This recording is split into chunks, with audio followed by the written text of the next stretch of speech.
Ya bueno, creo que ya vamos a comenzar con las que ya están.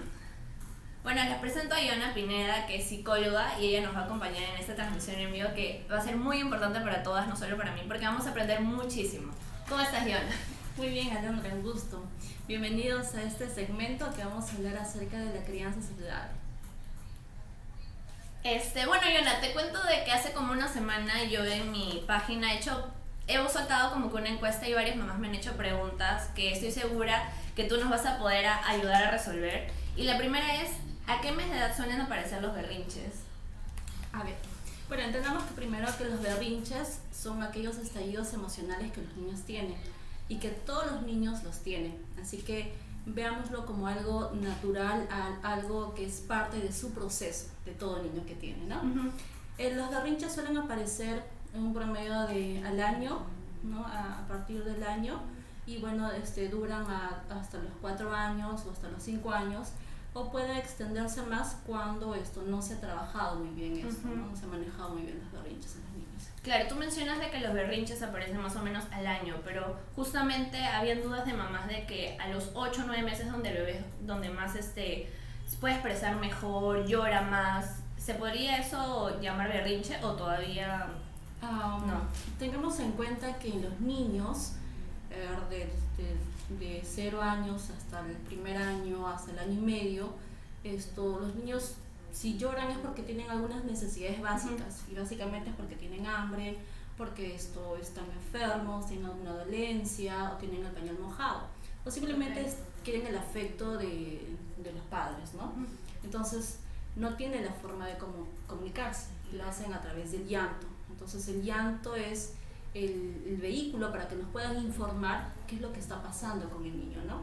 Entonces ya conforme a los meses vamos identificando el tipo de llanto en el bebé, ¿no? Sé cuando está llorando de tal manera porque tiene hambre o porque hay que cambiar el pañal, ¿no? Claro. Entonces ahí. Entonces básicamente el llanto del bebé a esa edad, en esa etapa, es porque adolece de algo, ¿no? Entonces hay que atenderlo eso, ¿no? Creo que es mucho más fácil saber qué es lo que necesitan cuando ellos empiezan a hablar, ¿no? Ahora vamos con la siguiente pregunta. ¿Qué puedo hacer para controlar sus berrinches? Creo que esa es una pregunta que siempre me han estado haciendo y a ver. Y bueno, en verdad son varios pasos. El primero es, como empezamos, entender que los berrinches es algo natural de los niños, ¿no? No vamos a pretender que ningún niño haga berrinche, eso sí lo va a haber. Después de ellos comprenderlo, ¿no? El por qué está llorando, ¿no? Primero entender a causa de qué lo está motivando a que llegue a este berrinche. Lo otro es mantener la calma, ¿no? Sí. Calmarnos como papás. Muchas veces por el llanto del bebé o por la forma de cómo lo realiza el berrinche nos llega a aturdir. Sí, nos llega a desesperar. Y a veces creo que eso hace que nosotros le pasemos esa desesperación a ellos y no se calmen. Así es, ¿no? Entonces el bebé, el niño percibe esto y lo que vamos a hacer es alterarlo más, ¿no? Entonces, y considerando que eso también es parte de su aprendizaje, ¿no? También tener en cuenta que como adultos, cuando algo no nos funciona o no sale lo que nosotros esperábamos, tendemos a tener esos estallidos emocionales, por así decirlo, ¿no? Sí. Pero no llegamos a llorar, no hacemos pataletas como el niño, porque tenemos otras formas de cómo poder expresarlo, cómo poder manejarlo. Pero el bebé no, el niño todavía no tiene esto, ¿no? Entonces no podemos esperar que ellos puedan manejar todo esto, ¿no? Claro, y para ponernos en una situación como que un poco más real, imaginemos que un niño, no sé, quiere que le compremos algo y nosotros le decimos que no, por alguna razón. Y hace su berrinche. ¿Cómo podríamos controlar esa situación? Si estamos en la calle, por ejemplo, ¿no? Que es donde uno a veces tiene miedo de que pasen esas cosas porque pueden decir, pucha, me van a ver en la calle. O sea, creo que ese es el temor de todo padre, de llegar a esa situación. Sí, el hecho de estar a la vista de todos, a la calificación de todos, nos altera un poquito más y tendemos a exaltarnos, a perder más los papeles, ¿no? Entonces, bueno, en ese caso, lo que podemos hacer es calmarlo, ¿no? El primero, entender que cuando una persona y también los niños están alterados, el que tratemos nosotros de hacerles entender que no pueden hacer esto por tales situaciones o circunstancias, no lo van a comprender, ¿no? Nosotros mismos, cuando estamos enojados de algo, estamos alterados, no pensamos muy bien. Nos bloqueamos y pensamos de que tenemos la razón. ¿no? Estamos bloqueados, o como dicen, no estamos con la cabeza caliente, ¿no? Entonces ahí generalmente pues damos más a las reacciones, a los impulsos. Lo mismo pasa con los niños, ¿no? A veces tratamos de querer darles instrucciones en el momento, ¿no? Para que nos escuchen, para que puedan obedecer, para que entiendan que no deben hacer y todo ello, pero ellos no nos van a escuchar, ¿no? Porque están viviendo ahí la emoción. Entonces lo que vamos a hacer es calmarlos, o primero alejarnos, ¿no? Del lugar para no también generar malestar si estamos en un lugar público como un restaurante, ¿no? Entonces para poder alejarnos y poder calmarnos, ¿no? Esperar a que ellos puedan calmarse y nosotros también con voz calmada, serena, ¿no? Decirle, bueno, que ya pasó. Claro. Y bueno, en algunos casos sí es necesario también poder darles afecto, ¿no? Calmado sobre todo, ¿no? Y posterior a ello ya invitarlos a hablar acerca de sus emociones, ¿no? O sea, qué lo motivó, qué hizo para que él se sintiera así, ¿no? Puede ser que esté enojado, que esté triste por algo, ¿no? Entonces invitarlo a que él pueda expresar sus emociones. Claro, eso sería ya cuando ya está más calmado para poder entender, ¿no? Así es, ahí vamos a tener que hacer un poco de contención, ¿no? Y para eso papás vamos a tener que respirar profundo, ¿no? Relajarnos, y si estamos con alguien más es bueno turnarnos, ¿no? Cargarnos todos nosotras o nosotros. Claro. ¿no? Entonces así uno percibe que está muy alterado, entonces darle a alguien más para que pueda contener al niño, ¿no? Uno se da sus 5 minutos de calmarse, de relajarse y vuelve con el niño, ¿no? Para poder transmitirle esta calma, esta serenidad y bueno, llegar a la solución. Claro, y pongámonos en la situación de que sí, solo está la mamá ahí. ¿Qué tip le darías para que pueda en este momento calmarse y poder conversar con el niño? Porque creo que ha pasado muchas veces de que vemos a nuestro bebé llorar, está haciendo algún berrinche todo y no hay otra persona que nos pueda ayudar como para nosotros concentrarnos y, como dice Joana, poder hablar con ellos. ¿Qué tip nos darías para nosotras las mamás poder controlar también nuestras emociones? Bueno, como le decía, calmarnos, ¿no? Darnos nuestros 5 segundos de respirar, ¿no? Exhalar. Y bueno, como ya de repente vamos viendo que nuestro pequeño nos va haciendo los berrinches y nosotros también tendemos a tener esas respuestas, entonces antes poder entrenarnos, ¿no? Claro. Porque al momento pues no se da, ¿no? Entonces entrenarnos y ya estar preparadas para cuando vaya a suceder, ¿no? Y siempre pensando, ¿no? Que el niño es el ser que todavía no tiene estos recursos, que nosotras sí los tenemos, claro. ¿no? Entonces, para poder darle las estrategias a que él pueda solucionarles también con el modelo, con el ejemplo, ¿no? Porque si nos alteramos, estamos enseñándoles que frente a una determinada situación yo sí puedo gritar, yo sí puedo alterarme, o en algunos casos que pueda llegar a violencia, ¿no? Que es lo que no queremos llegar. Entonces, eso también los niños aprenden, ¿no? Entonces, dar esos modelos. Y bueno, eso es básicamente que nos demos nuestros 5 minutos. Claro, que creo que es un poco, 5 segundos. Creo que es un poco la empatía, ¿no? Porque sí creo que para nosotros los papás que ya somos adultos nos cuesta controlar las emociones. Imaginemos con un niño, va a ser mucho más difícil, así que ahí hay que ser empáticos con ellos también. Bueno, vamos con la siguiente pregunta. A ver, dice, ¿cómo calmar a nuestros bebés sin llegar nosotras a la desesperación? Justamente lo que estábamos hablando ahorita. ¿Por qué hace berrinches durante la comida? ¿Qué podría hacer? Ahí va a ser bueno identificar en qué momentos el niño está haciendo los berrinches, o sea, en qué espacios. En este ejemplo es en la comida. Claro, no quiere comer. Entonces, ahí tenemos muchos aspectos a evaluar. Si es con alguna comida específica, o al inicio de cada comida, o porque de repente está lleno, ya no quiere comer más, ¿no? A veces como adultos tratamos de poder encajarlos a los niños de acuerdo a nuestros hábitos, a nuestras costumbres, de los cuales no tienen diferentes horas de alimentos, las cantidades, los espacios y todo ello. Entonces, a veces cuando obviamos estos aspectos, ellos tienden a dar esta respuesta, ¿no? Puede ser que de repente también esté mal, ¿no? De repente algo le haya caído mal, y entonces primero identificar qué situaciones lo están llevando a eso. Claro, ¿no?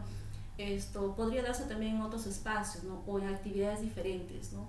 Solo cuando va a bañarse hace esa actividad, hace el berrinche, o también cuando está con determinadas personas, ¿no? Entonces, ¿y por qué se podría dar justamente en esas determinadas por ejemplo, situaciones? eso es de acuerdo al vínculo que se ha establecido con el niño, ¿no?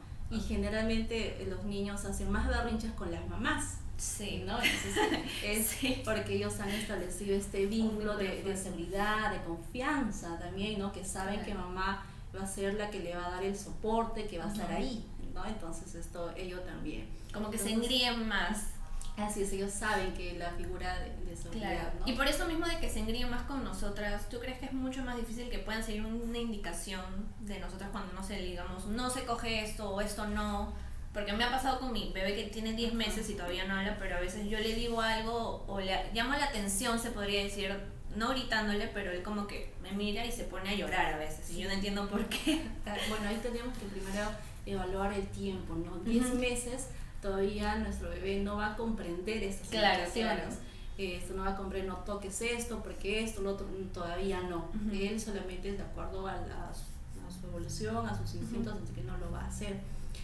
Lo otro, algo que hablaste, es en darles algunos, si ya el niño ya comprende, ¿no? Ujú. Ya nos puede entender algunas Claro, cuando estoy enojada, cuando estoy feliz, se podría Ujú, decir. cuando ya nos comprende, es no abundarlos de muchos mensajes, ¿no? Ya. Le decimos no hagas esto porque lo otro y tal, entonces lo abrumamos y no nos comprende muy bien. Ok. ¿No? Entonces dar algunos mensajes concretos y claros para que esto ellos puedan entenderlo, ¿no?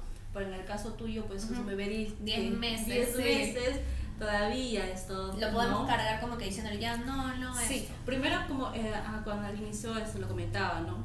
A esa edad ellos lloran porque tienen alguna necesidad básica, la que es el alimento, que es si están mal, tienen alguna dolencia, que el pañal está mojado, porque simplemente quieren el afecto, Claro. ¿no? Ellos han estado 9 meses en el vientre materno, han estado con esta cercanía, con esta compañía, y cuando ellos nacen, entonces están ya, ¿no? Están buscando esa independencia, ¿no?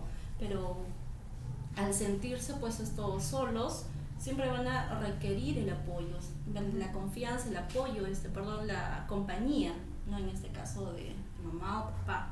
Entonces ahí todavía entender que porque nuestro bebé de 10 meses está llorando es porque tiene alguna necesidad básica, ¿no? A ver.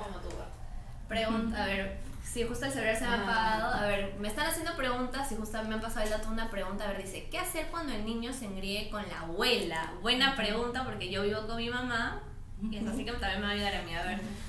Es como cuando hablábamos, ¿no? El niño escoge algún pariente, algún familiar con la cual va a ser. Y bueno, pues muchas veces son los abuelos, porque Claro, los abuelos engríen. engríen, son los que consienten, son los que no conocen de los límites, o bueno, no los establecen los límites, Claro. no cumplen, ¿no? Entonces ahí lo primero va a ser el diálogo, ¿no? En el diálogo, primero como papás, ¿no? Y que ustedes tienen un plan de corrección, de educación con el niño, ¿no? Y esto transmitirle hacia los abuelos, ¿no? También de una manera de información, de una manera saludable, que tampoco a veces ellos no se vayan a sentir que están siendo aislados en la crianza de su nieto, ¿no? Claro, Entonces, se puede que ellos sentir también como vayan a, excluidos, se podría ajá, decir, que vayan a contribuir a eso, ¿no? Ujú. Y que vayan a entender. Entonces más va a ser por el diálogo que los papás vayamos a tener con ellos, porque de lo contrario no vamos a poder conseguirlo. Igual cuando papá y mamá damos órdenes diferentes, no nos ponemos Sí. de acuerdo, entonces eso pues el problema ahí pues está más la comunicación de papás, ¿no? Claro, porque a veces piensan diferente y bueno, ahí creo que la solución es ponerse de acuerdo porque si no, ahí el niño puede hasta agarrar provecho, creo, ¿no? Porque no se ponen los papás de acuerdo y bueno, ahí entra en discusión eso. ¿Alguna otra pregunta del...?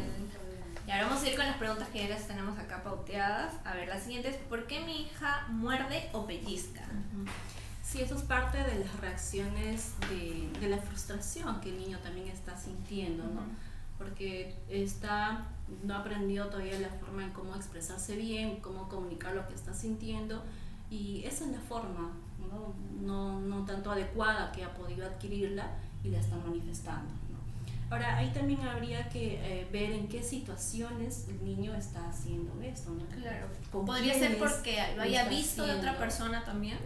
También puede ser, ¿no? Considerando que el niño a esta edad, el aprendizaje, el canal de aprendizaje es la observación. Claro. Todo lo que él ve lo va a asimilar, lo va a aprender, ¿no? más que a las palabras, a lo que nosotros vayamos a decirles, teniendo en cuenta que su desarrollo cognitivo a esa edad todavía está en progreso, ¿no? Entonces todavía no vamos a ver. Entonces puede ser esa situación, pero también es identificar en qué situaciones está dándolo, con quiénes lo está haciendo, ¿no? Entonces de acuerdo a ello para poder corregirlo, ¿no? Entonces ahí sí intervenir, ¿no? Parar la conducta, explicarle que está mal no realizar esto y que también vaya a compensar la conducta, ¿no? En este caso, a reparar la conducta, ¿no? A la persona que lo haya hecho, ¿no? Que le vaya a hacer cariño, que vaya a manifestar alguna acción. Como que lo que está haciendo está mal y que tiene que de una forma pedirle disculpas, pero... Así es, ¿no? Entonces para que vaya comprendiendo, ¿no? Las situaciones de las consecuencias y las causas de los hechos. Ah, ¿no? Mira, buenísimo. A ver, ¿cómo le enseño para que no llore cuando preste sus juguetes? Bueno, creo que esto ya es cuando ya van al nido, ya comparten con otros niños y muchas veces, bueno, tienen su juguete favorito, bueno, agarran algo y no lo quieren soltar y ahí vienen las peleitas de los niños. Sí, bueno, hay que tener también en cuenta la edad, ¿no? A esa edad, bueno, hasta los 2 años todavía el niño es egocentrista, ¿no? Es decir, solamente es él y el centro de atención es él. Y demás, ¿no? Entonces eso implica también los juguetes. Entonces eso es algo que también se va a darse de manera progresiva, ¿no? Y bueno, también a través de los modelos, ¿no? Podemos también enseñarlos a ellos a poder hacerlo, ¿no? El que ellos participen en los nidos, en estos centros, ayuda mucho a que ellos se vayan a socializar, que vayan también a interaccionar con otros niños y que puedan aprender esto, ¿no? Porque a veces en casa están solos. Claro, es él nada más, todo lo que hay en la casa es para él. Entonces, a menos que tengan hermanos, supongo, ¿no? Que puedan compartir con otros niños, claro, ¿no? Pero un par de años. Generalmente ellos van a estar todo lo tienen para ellos, ¿no? Entonces cambiarles eso pues también les genera un cambio, ¿no? Y ese cambio lo puede manifestar con un estallido, con un berrinche. Entonces, ¿recomiendas que lleven a los niños a los 2 años al nido? Porque he escuchado a algunos padres que prefieren a los 4 o a los 5 de frente. ¿Tú consideras que a los 2 años sí es como que ¿A qué edades vayan a ir los niños al nido? Eso va a depender también de la disposición de papás, ¿no? Se recomienda que en los primeros años de vida del niño todavía mantenga el contacto, la cercanía de mamá, claro, ¿no? De mamá y papá. Pero a la vez también si en casa no hay otros niños, ya sean hermanitos, primitos, otros con los cuales no vayan a interaccionar, entonces estos centros también ayudan bastante, ¿no? Entonces sí podría esto darse. Vamos con la siguiente pregunta. A ver, dice, ¿por qué mi hija no gatea? ¿Es un berrinche de ella? Como le hablábamos acerca que son los berrinches, no estaríamos hablando de que por qué no gatea es un berrinche. Creo que es algo diferente, ¿no? Pero Así como muchos es. somos inexpertas, podemos relacionar como que no quiere hacer algo porque es un berrinche. Claro. Pero no, Sí, fácil hay algo más ahí que por qué no quiere gatear. Ahí nuevamente vamos a tener que ver las etapas de su desarrollo, que hasta el año y medio, y algunos a los 2 años, niños que recién están caminando. Entonces ahí también hay que respetar las etapas del desarrollo de cada niño. Claro, cada niño es individual diferente. a esto, ¿no? Entonces, si es que no ha logrado caminar, es porque todavía está desarrollándose, ¿no? Entonces ahí conforme a su desarrollo, conforme a la estimulación que vaya a tener, lo vaya adquiriendo, ¿no? Entonces ahí todavía no podríamos hablar de como un berrinche al que todavía no. Claro, ¿y cuándo tendríamos que ya? Claro, cada niño tiene su etapa, su tiempo, algunos pueden gatear o caminar antes, pero ¿cuándo ya sí nos tendríamos que preocupar? O sea, ¿cuánto tiempo tendría que tener el niño? Hay niños que empiezan a caminar a los 10 meses, al año y medio, algunos a los 2 años y algunos meses más, ¿no? A partir de los 2 años. Pero si a partir de los 2 años ya veo dificultades, claro, ¿no? Con eso tampoco no quiero decir que a los 2 años exactos, ¿no? Puede ser 2 años y medio, 2 meses, ¿no? Que vayan a iniciarse, pero si vemos que ahí está teniendo dificultades, entonces ahí podríamos llevar a un pediatra, ¿no? Para que pueda ver qué aspectos están influyendo para que el niño no pueda ¿no? Claro, en cuanto a caminar y a gatear, ¿ahí en qué edad más o menos? El gateo también sí se va a dar a partir de los 6 meses, ¿no? Como te decía, cada niño tiene un ritmo diferente, ¿no? Muchas veces queremos que el niño, nuestro niño, lo haga en tales meses, Claro. o por referencia, ¿no? Acelerado, claro, siempre hay referencias por ahí, Así es, pero... ¿no? Pero los demás niños no le hicieron, mi niño, ¿por Ajá. qué no? Entonces eso me va generando también un poquito de estrés, y ese estrés también le lo pues, pasas le a él. transmito Ajá. al niño, ¿no? De hecho, yo he Entonces, escuchado que hay niños que no batean ni de frente caminan. No sé si eso tiene algún pro o... De el hecho, yo gateo no he cumple gateado. una función fundamental, o sea, es una función vital porque hace que se estimulen los dos hemisferios del cerebro, ¿no? O sea, que estos dos hemisferios estén trabajando en coordinación. Entonces, a través del gateo está mejorando toda su habilidad psicomotriz, ¿no? Tanto motriz gruesa como fina. Entonces esta cumple una función muy importante, ¿no? Entonces si el niño no va a gatear, más adelante puede traer dificultades, ¿no? Ahora tampoco hay un límite, es que no lo hizo en esa edad, ya no lo va a volver a hacer, ¿no? Claro. Ha habido procesos de rehabilitación cuando ha habido algún daño cerebral y todo ello, entonces también más adelante también esto influye, ¿no? En la coordinación también puede influir. Así es, ¿no? Porque para que el niño dé el inicio de la marcha, Claro. es bastante la coordinación. Sí. Y eso lo consigue a través del gateo, porque también está explorando, está conociendo partes de su cuerpo, ¿no? Entonces tiene una función importante. Tenemos una pregunta, ¿y qué pasa si los niños usan andador? Bueno, Sí. repetimos la pregunta, ¿qué pasa si los niños usan andador? ¿Es bueno, es malo? Sí, ese tema se ha discutido bastante. Ahora en las últimas investigaciones se han tratado que les trae dificultades, ¿no? De acuerdo, porque los limita a una actividad específica, o que también vaya a influir en la forma del caminar, ¿no? Y más adelante vayan a tener alguna dificultad, ¿no? Claro. Entonces no es tan ahora recomendable ¿no? Puesto a que eso también pues nos puede traer un riesgo, ¿no? Entonces de preferencia pues si vemos que nuestro pequeño ya está dando sus primeros pasos, entonces Evitar los acompañarlo andadores. en ello, ¿no? Y ahí trabajamos tanto lo que es a nivel motriz como también afectivo y social. ¿Por qué? Porque estamos acompañándolos a ellos, ¿no? En este proceso, Claro. ¿no? Entonces sí. ¿Hay otra pregunta? ¿Tenemos preguntas? Sí, Y ahora vamos con la siguiente pregunta. A ver, ¿un bebé de 5 meses puede sentir la tristeza cuando los padres se separan? Voy a ver esta pregunta, está bien. Sí, a ver. Claro que sí, ¿no? Los niños perciben todo ese ambiente de tensión que puede haber entre los papás. Muchas veces pequeños, niños de 0 a 1 año, a veces tienen llantos en los cuales, bueno, uno no sabemos el por qué, y estamos siempre pues como que adivinando, ya sea porque le duele algo, porque tiene hambre o algo, ¿no?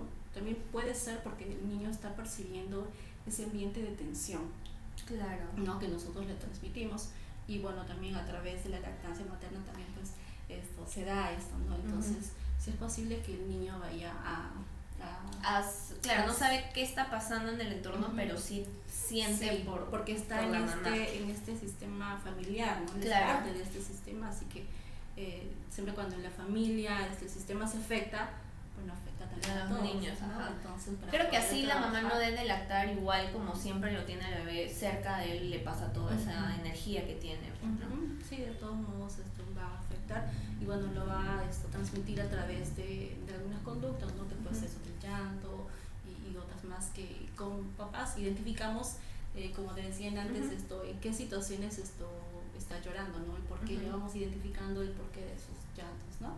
Y esas situaciones de, bueno, estrés, ¿se podrían llamar estrés para el bebé? O sea, esas energías que le pasamos. Sí, también. ¿Podría Un ambiente- repercutir o algo en el futuro? O sea, ¿podría hacer algún daño en el bebé si son continuas? O sea, si esta situación Claro, si es de no manera mejora. continua y cada vez va incrementando, va a afectar primero en su desarrollo. Es decir, si vemos en el tema de su desarrollo, en el peso, la talla, no va a asimilar bien la alimentación, o sea, de que sí va a afectar, ¿no? Eso va a Que sean tener un agresivos también retraso. podría ser. También, pero ahí estamos hablando de pequeños, todavía no. pero más adelante, si este ambiente de tensión continúa en el ambiente familiar, claro que sí va a dar espacio a las conductas de agresión, ¿no? Claro. De violencia que lo va a hacer, porque también él va a observar, Ujú. ¿no? Recordemos que siempre ellos están con el aprendizaje por observación. Entonces, Y para niños de 2 años para arriba con esta situación, ahí ya afectaría netamente en la conducta, porque ya son más grandes y ellos imitan las cosas. claro, vamos a verlo porque ya se manifiesta más directamente en las Ujú. conductas, entonces sí vamos a ver estas situaciones, ¿no? Interesante. A ver, la siguiente pregunta es, ¿por qué mi bebé llora sin ninguna razón cuando duerme? Ujú. Bueno, ahí como hablábamos anteriormente, pueden ser muchos factores, ¿no? En que no pueda dormir bien porque tiene algún dolor, tenga hambre, alguna afectación. En realidad, saber exactamente por qué nuestro bebé está llorando, no vamos a poder saberlo porque... Va a ser bien difícil. Sí, porque la única manera sería cuando él nos pueda manifestar, Claro. ¿no? Pero todavía no tiene lenguaje, no tiene la habla para que nos pueda comunicar. Pero sí podemos deducir por qué situaciones, ¿no? Definitivamente, si el niño llora es porque algo Le afectando. molesta, Sí, ajá, le le fastidia. está requiere esta atención de papá. Y algunos tips que nos puedes dar como para, no sé, hacer que nuestro bebé duerma, se sienta más tranquilo, porque muchas veces puede ser que no sea el pañal, que bueno, ya haya comido, ya esté limpio todo, pero igual sigue llorando y nosotras no sabemos qué hacer y estamos como que desesperadas. En el tema del sueño también vemos que el bebé también está acomodándose a un horario, ¿no? Cuando él está en el vientre materno, pues no tenía el ritmo que lo tiene cuando ya es bebé, y de alguna manera pues él también está adaptándose al ritmo, al horario que los adultos tenemos. Claro. Entonces, en esa adaptación no va a ser fácil. Entonces él lo va a expresar a través del llanto, que va a ser todo un proceso, ¿no? Generalmente los primeros meses es los cuales el bebé no duerme, los papás tampoco duermen, entonces es una situación muy... Claro, también porque comen cada cierta hora, que son 2-3 horas al principio, y ya bueno, ya poco a poco ya ellos van cogiendo el ritmo de dormir de largo, se podría decir, ¿no? Sí, está dentro de ese proceso de adaptación. A ver, vamos a ver. Otra pregunta que ahorita me acabo de acordar que me han hecho bastantes chicas es justamente del sueño. Si nosotras estamos desesperadas y el papá también como que no nos puede apoyar, o sea, como que unos tips para que los papás puedan comunicarse mejor y no llegar a la desesperación en la noche, porque muchas veces cuando somos papás primerizos no sabemos cómo manejar la situación del bebé llorando, el papá no sabe, yo me desespero y es como que una tensión que al final creo que no ayuda a nadie. Así es. Y el niño se altera mucho más. Claro, se altera mucho más y no duerme. Mucho más. Bueno, ahí lo claro es el diálogo de los papás, ¿no? Ponerse de acuerdo. Para una familia, ¿no? El nacimiento de un bebé implica también una situación de crisis, ¿no? Como un quiebre, se podría decir. Entendamos una crisis no como algo catastrófico, sino como una situación de cambio, ¿no? Todo cambio nos genera una crisis. Una crisis, claro. Depende de cómo nosotros lo manejamos o lo resolvemos. Claro, ¿no? De todos modos nos va a afectar. Entonces, igual a la llegada de un nuevo integrante de la familia, pues eso va a ser un cambio de todo, de sus hábitos, horarios, es un cambio total. Entonces, ahí también los papás están en ese proceso de adaptación. Claro. Entonces, y ahí también es el bebé que también está adaptándose, ¿no? A la vida fuera del vientre materno, que es totalmente diferente. Y tratando de seguir todos los hábitos de los adultos. Entonces, ahí se genera todo ese ambiente de tensión. Entonces, ahí a través del diálogo, ¿no? De las parejas, que lo puedan hacer, y si ahí es necesario también que puedan acudir a un especialista, ¿no? Para que a la pareja pueda darles mayor soporte, también lo pueden hacer, ¿no? El que recurran también a los familiares también ayuda bastante, ¿no? A que puedan hacer también la contención, ese soporte a esta nueva familia que está iniciando. Claro, los abuelos y todo eso. Todo ello, ¿no? A ver, vamos a ver. Mira, justo me están preguntando acá. Dice, ¿por qué los bebés cerca de los 8 o más meses ya no duermen más horas de lo que dormían cuando eran más bebitos? Sí, las horas de sueño en el ser humano cambian, varían, ¿no? El bebé, el recién nacido, tiene más horas de sueño, tiene pocas horas en las cuales está despierto, ¿no? Claro. Conforme va creciendo, las horas de sueño van a ir disminuyendo, ¿no? Entonces, a partir de los 6 meses, 7 meses, ya el niño ya empieza a tener, ya se va desarrollando otras áreas, ¿no? Como es la actividad motriz. Entonces, eso invita a que el niño también vaya a explorar, ¿no? Vaya a conocer. Entonces, eso también va a influir pues en la hora del sueño. Y como lo decía anteriormente, ¿no? Ellos a las finales van a regularse a las horas de sueño de los adultos. Claro. Que van a dormir en las horas de la noche, en las partes de la mañana, se van a adecuarse. Entonces, conforme van creciendo, pues va a bajar las horas de sueño que van a tener. Claro, durante el día duermen, si antes dormían 4 veces, fácil dormirán 2 y ya de noche de largo, poco a poco, no vayan creciendo. Y a ver, acá tenemos otra pregunta. ¿Es bueno o malo tener cargado un bebé todo el tiempo? Sí. Tengamos en cuenta también la edad del bebé, ¿no? No le demos este enfoque un tanto que... Como que si es malo. Sí, ¿no? Porque recordemos que también el lado afectivo es una necesidad básica para el bebé, ¿no? Y entonces, el que haya salido el bebé del vientre materno es como... salió de su zona de confort, de seguridad, ¿no? Y está en un ambiente muy diferente, entonces va a querer el contacto de mamá, ¿no? Entonces, o de papá, de un cuidador, entonces es importante. Por ese lado no lo consideraría como el privar eso, ¿no? Claro. Algo que es necesario para él, ¿no? Porque también ya se sabe, de acuerdo a las investigaciones, que el afecto contribuye al desarrollo del niño.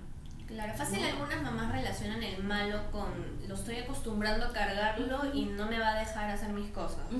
Sí, eso va conforme también el niño vaya creciendo, va a tener independencia, ya no va a querer estar con mamá y papá. Porque hay que aprovechar ahorita todo lo que podamos porque luego ya no va a querer que lo cargue. Así es, ¿no? Es trabajar más este vínculo afectivo con nuestro niño, ¿no? Para poder garantizar su buen desarrollo. Entonces consideras de que no hay que tomarlo como que es malo tenerlo cargado todo el tiempo. Obviamente sí enseñarle que hay momentos en los que tiene que estarnos en su cuna o tiene que estar jugando y para que nosotros poder hacer las cosas que tenemos que hacer. Pero por sobre todo siempre tener en cuenta que esto es una necesidad básica del niño, ¿no? Buenísimo. A ver, vamos con otra pregunta. ¿Qué pasa cuando una niña de 5 años vive con su abuela porque la mamá vive en otro lado con su nueva pareja? Wow, esa es una situación. O sea, la niña de 5 años vive con su abuela, pero no vive con su mamá porque está con su otra pareja. O sea, es como que está alejada de... Sí. Bueno, ahí ya el problema ya es más estructural, ¿no? Sí. La familia.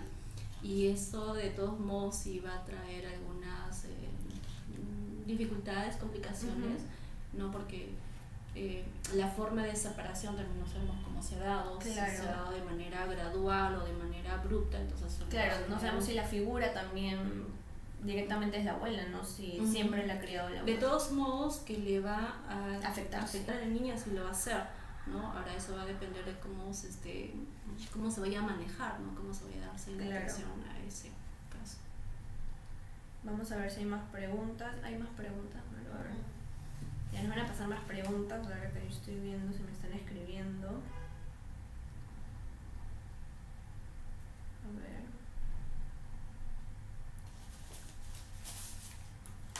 Sigan mandando sus preguntas que acá las estamos leyendo. A ver. Acá tengo otra pregunta.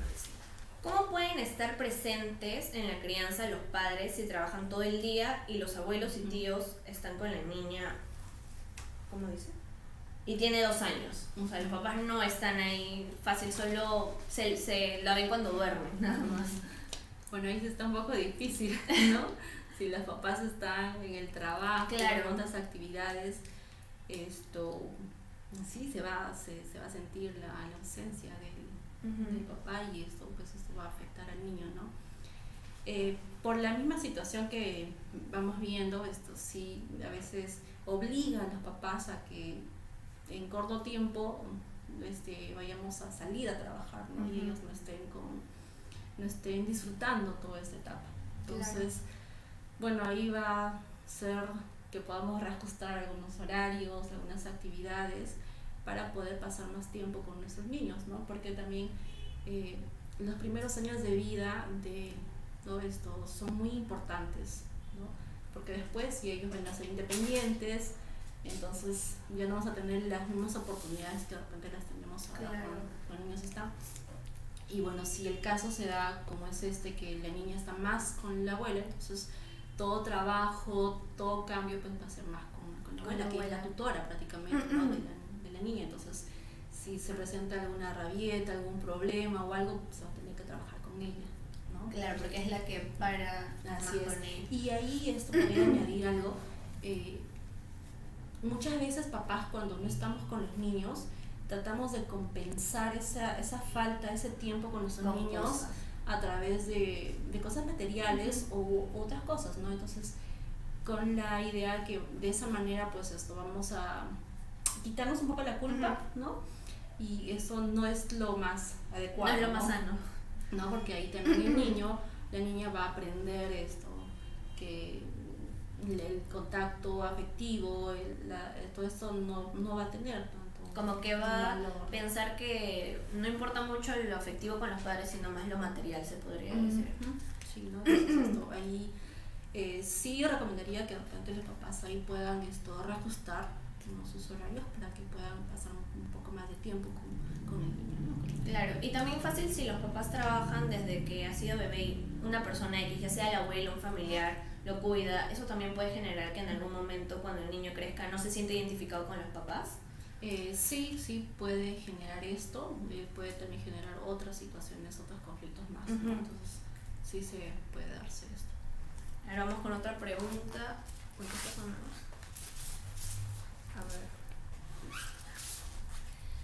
A ver, ¿qué pasa cuando el hermano mayor no se lleva bien con el hermano menor? Y hay muchas peleas. Las típicas peleas de los De hermanos. ¿no? Que, bueno, eso va a estar presente, Siempre va a estar presente. ¿no? Eso es lo más tradicional. Pero bueno, ahí sí se va a tener que hacer todo un plan de trabajo, ¿no? Claro. Porque también se da el celo entre hermanos, ¿no? Entonces ir trabajando. Pero cuando nosotros vayamos a dar alguna indicación de corrección o de sanción, hacerlo de la manera más objetiva, ¿no? Muchas veces, a veces el castigo va para el hermano mayor y no para el menor. Claro, y ahí un poco como el que el menor se siente entonces, ahí se va a generar protegido. otros conflictos más. Entonces trabajar con ambos, ¿no? Entonces siempre va a ser eso. Y también identificar en qué situaciones, ¿no? En qué situaciones también esto está ahí. Pero por sobre todo es hacer sentir a ambos niños, ¿no? Que es todo por igual, ¿no? Claro. Las recompensas, sanciones y todo. Que no hay diferencia, si sea uno mayor, si sea uno menor, el del medio, no importa. Muy Y ahora que bien. estamos hablando de mayores, ¿cómo podríamos ayudar o conversar, ¿no? Con un niño que ha sido hijo único por 2, 3 años o quién sabe, 8 años y llega el hermano menor? O sea, eso lo puede afectar también emocionalmente. De que lo va a afectar, sí lo va Sí, a lo afectar. Entonces eso sí se va a darse, como lo decía, va a entrar también en una situación de crisis porque le cambiamos toda su estructura, todo su ambiente y le va a afectar. Claro. ¿No? ¿Tiene alguna diferencia, perdóname que te corte, que sea cuando sea más grande, o sea, no sé, ¿hay alguna diferencia entre un niño de 5 y entre un niño de 8 años?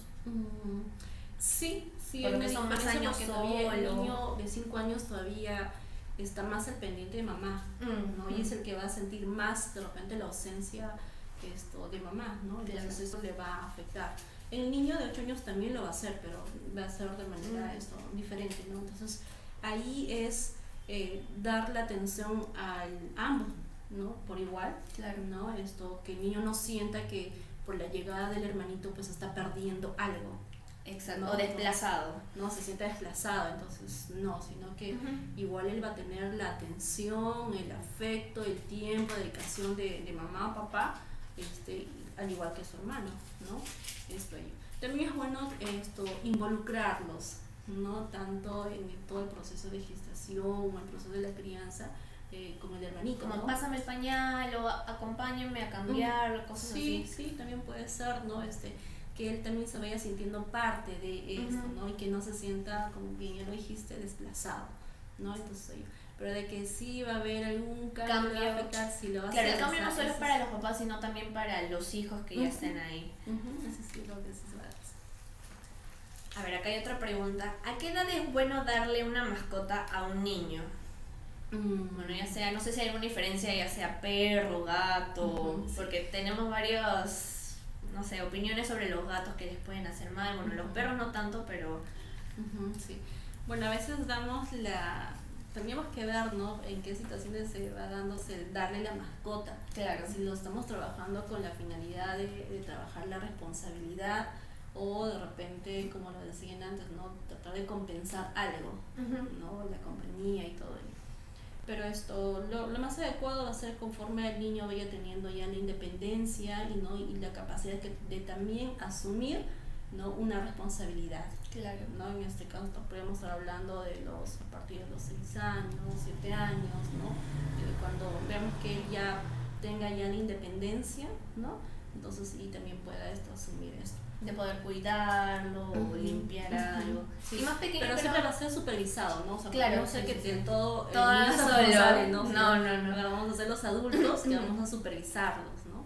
Y darles algunas tareas específicas para que ellos vayan trabajando en la responsabilidad, ¿no? Que sí ayuda bastante por el tema de la motivación también, ¿no? Porque lo hacen y todo ello. Claro, justamente ahora que estamos hablando de asignarles tareas, a los 6 años sería una buena edad para asignarle pequeñas tareas al niño en casa, no sé, recoger la mesa, no sé En qué edad sería realidad, bueno hacer eso eso. ya lo podemos trabajar desde que el niño ya va teniendo la independencia, ¿no? Podemos, por ejemplo, a los 2 años, cuando hacemos la actividad del juego, ¿no? Vamos a jugar, ¿no? Y que vayan aprendiendo, que se va instalándose el tema de las consecuencias de las cosas, ¿no?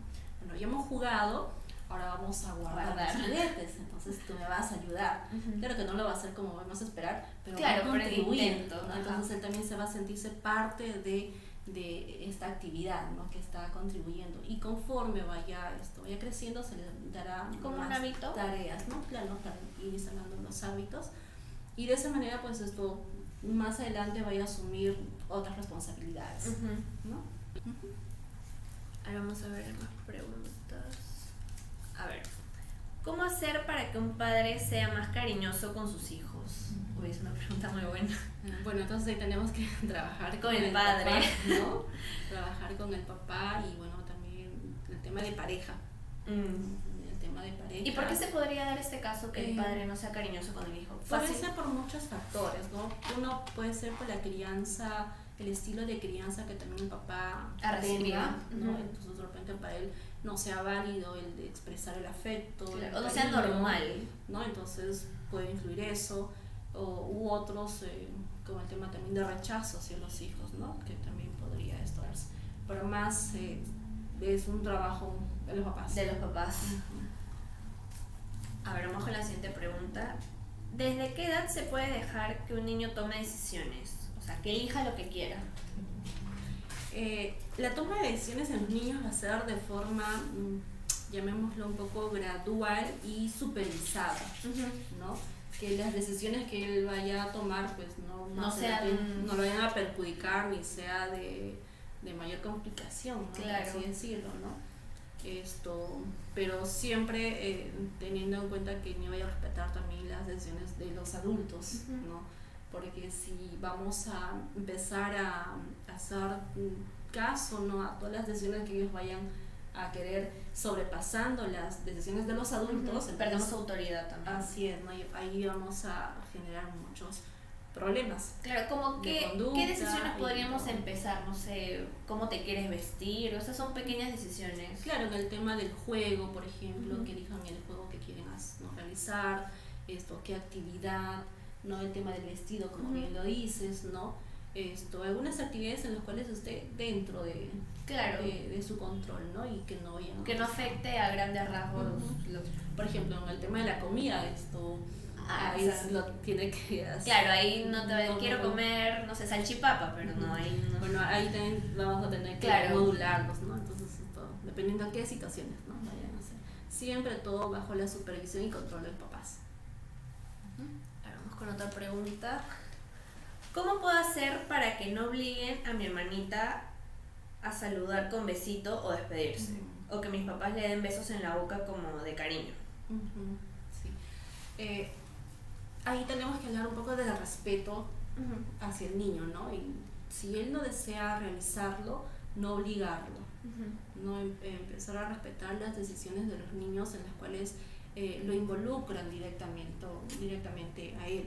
Entonces, eso también entra parte de su autocuidado, ¿no? En que más adelante el niño, la niña sepa identificar, sepa saber si quiere acercarse a una persona, o un familiar o conocido, o que no, que se vaya a respetar sus decisiones. Tenemos que respetar su espacio. Así es, no obligarlos, ¿no? Porque si nosotros los obligamos, también estamos enseñándoles al niño que no va a tener espacio sus opiniones, ¿no? Sus deseos, opiniones no son valorados, ¿no? Pasa sobre las decisiones de los adultos. Claro, y acá no tiene nada que ver con cómo te dice, sino en cuanto a cómo él se siente y su entorno. Así también. Es, ¿no? Respetando eso, entonces va a ser importante todo. Y con quién se relaciona. ¿Hay más preguntas?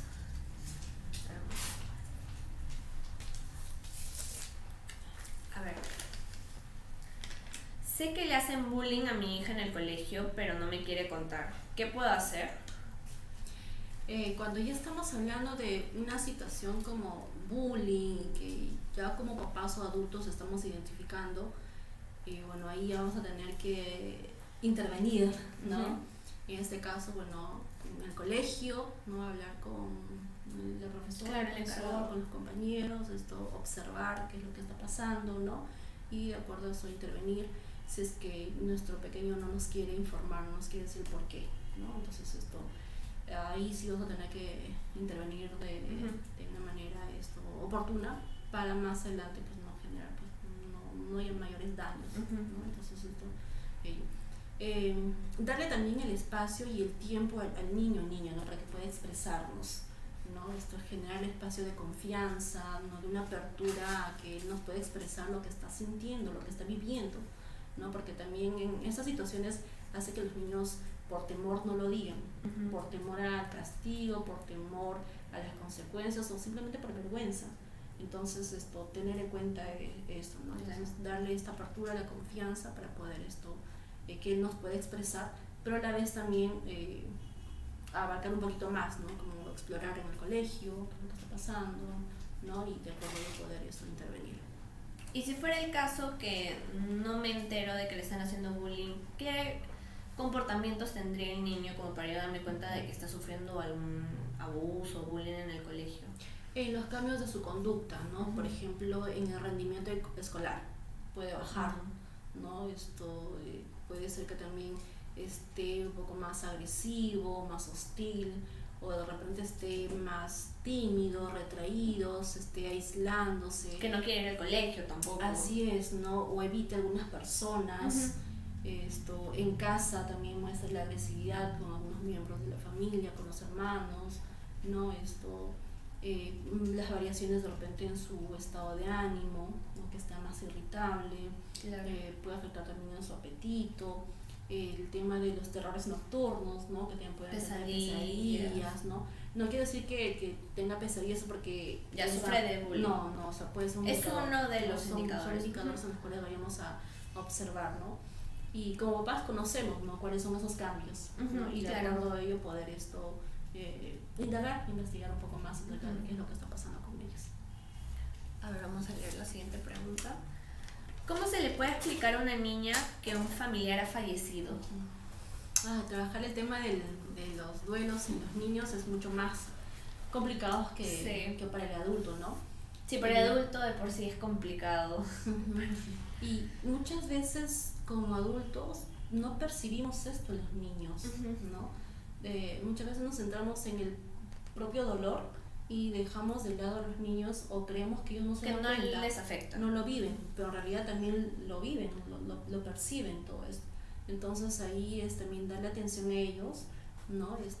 Que ellos nos puedan también expresar, siempre invitándoles a que ellos puedan expresarnos sus emociones, qué es lo que están viviendo, qué es lo que están sintiendo, qué es lo que piensan frente a determinado hecho, claro. ¿No?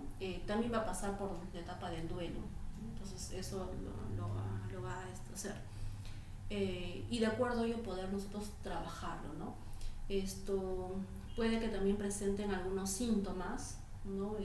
Como ya lo había mencionado, cambios de su conducta, en el colegio, ¿no? Diversas situaciones. Claro. Entonces estar atentos con ellos, ¿no?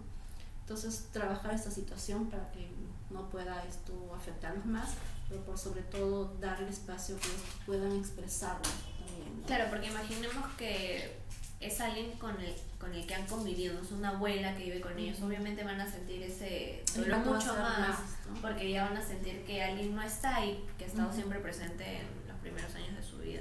Ujú. Ahí sería recomendable llevarlo a un psicólogo o no sé qué medidas se puedan tomar ahí. Si es necesario podría hacerlo, ¿no? Pero también como papás también podrían trabajarlos, ¿no? Ellos ya decirles las cosas como son, Ujú. ¿no? Es decir, expresarles que, bueno, el abuelito, la abuelita ya no está, ¿no? Pero van a haber situaciones en las cuales pues él todavía va a tener los recuerdos, ¿no? Claro. Va a tener esas vivencias en las cuales todavía puede traerlos para que pueda superar esta situación, ¿no? Pero si en caso esto se sale como que un poco de control, Claro. ¿no? Y las conductas van, entonces sí va a ser necesario que acudan a un especialista.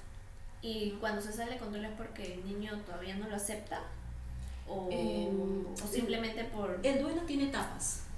Tiene etapas y una de ellas es el tema de la aceptación de la negación, ¿no? En lo cual, incluso para el adulto todavía Claro. no es.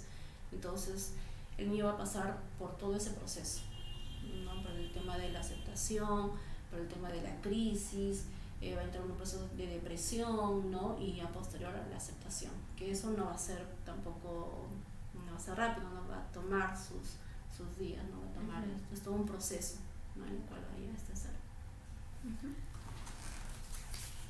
Ahora vamos con la siguiente pregunta. ¿Es bueno contarles de Papá Noel o el hada de los dientes o mejor evitar mentirles de estos personajes? Bueno, en los niños hasta los 5 años el tema de las fantasías, todo eso es parte de su desarrollo, De su mundo también. Así que es bueno también trabajar esto, ¿no? Pero conforme ya van creciendo, ¿no? Y ellos ya se van dando cuenta de esto, entonces ya ver darles la realidad, ¿no? Claro. Cómo es, ¿no? Pero como es parte de su desarrollo, también esto pues es parte de eso, entonces no habría problema en ello. ¿Y más o menos a qué edad sería como que le adecuado para explicarle, bueno, el Papá Noel, el ratón Pérez, que bueno, no existen, en vez que se enteren por otra persona y bueno, ahí... A partir de los 5 años, 6 años, y es donde el tema de todo lo fantasioso, ¿no? Todo ello va a ir desapareciendo, entonces se va a ir dando cuenta, ¿no? Entonces, claro, ahí también reforzarles, ¿no? Trabajarles y todo ello. ¿Es bueno exigir buenas notas en el colegio? Dice que no le gusta estudiar y ya no quiere ir. Bueno, ahí vemos dos cosas, ¿no? Ya la exigencia, ¿no?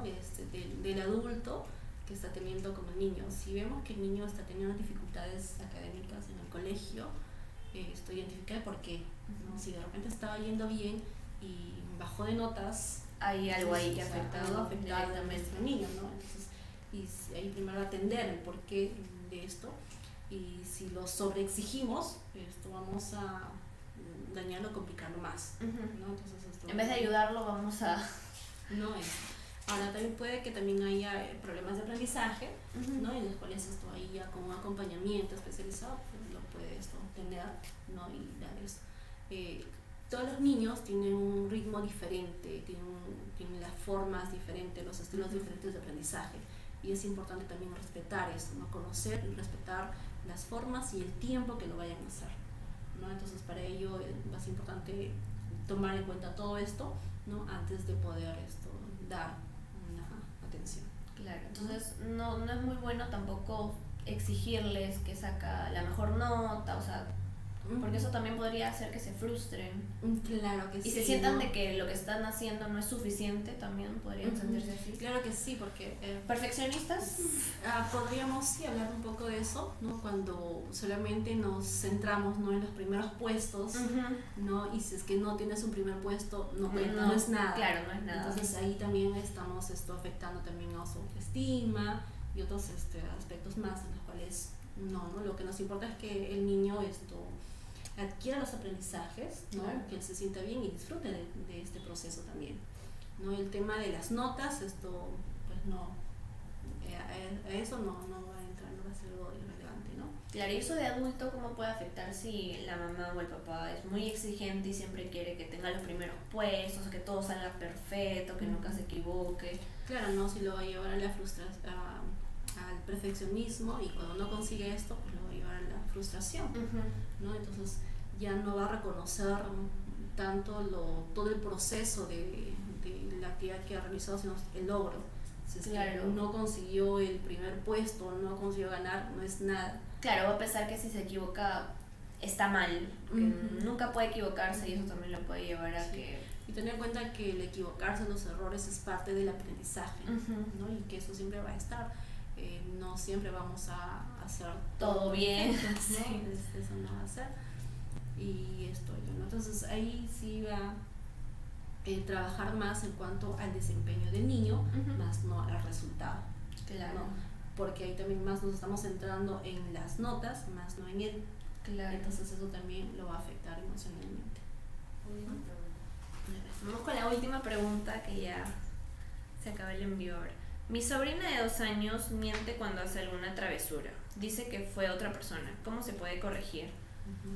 Bueno, aquí estamos viendo que niña de 2 años. De 2 años. Entonces ya estamos viendo que ya tiene un lenguaje, él habla. Entonces ha aprendido que la forma de darle solución a diversos problemas es a través de la mentira, ¿no? Entonces esto ahí, identificar en qué situaciones se está mintiendo, ¿no? Para poder trabajar ello, pero por sobre todo con el tema del modelo, ¿no? Claro.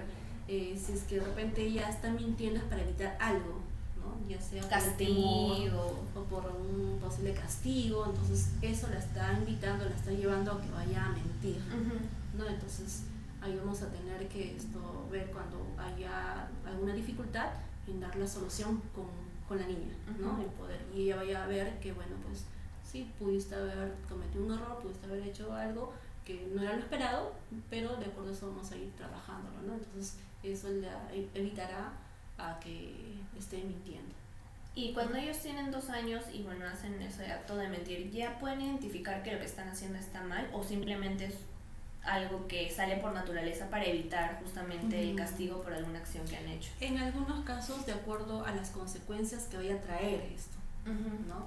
Si por ejemplo yo rompí el jarrón que estaba en la sala y yo vi que hace días atrás mi hermano o alguien más lo hizo, ¿no? Y recibió un castigo, entonces yo, para evitar eso, voy a mentir, ¿no? Claro. Como decía, ¿no? De acuerdo a las consecuencias que vaya a traer estos actos, ¿no?